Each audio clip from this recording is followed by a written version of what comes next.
வெளிநாட்டு கடன் மொத்த உள்நாட்டு உற்பத்தியில் கால் பாகத்தை எட்டியிருந்தது. உள்நாட்டு கடனோ 55 விழுக்காட்டை தொட்டு இருந்தது.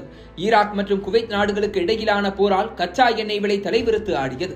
வெறும் 500 கோடியாக இருந்த கச்சா எண்ணெய் இறக்குமதி 1200 கோடியாக உச்சம் தொட்டது. இனி தாமதிக்க நேரமே இல்லை என்பது நரசிம்மராவுக்கு புரிந்தது. இதை சமாளிக்க ஒரு அரசியல்வாதியால் முடியாது, அதற்கு ஒரு பொருளாதார வல்லுநர் வேண்டும் என உணர்ந்தார் நரசிம்மராவ்.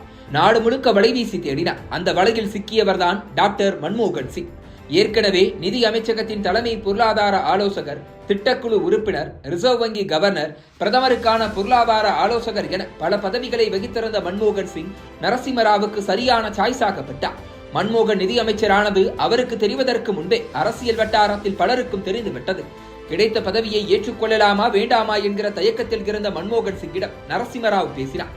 இந்தியாவை மீட்க கடினமான முடிவுகளை எடுக்க வேண்டும்.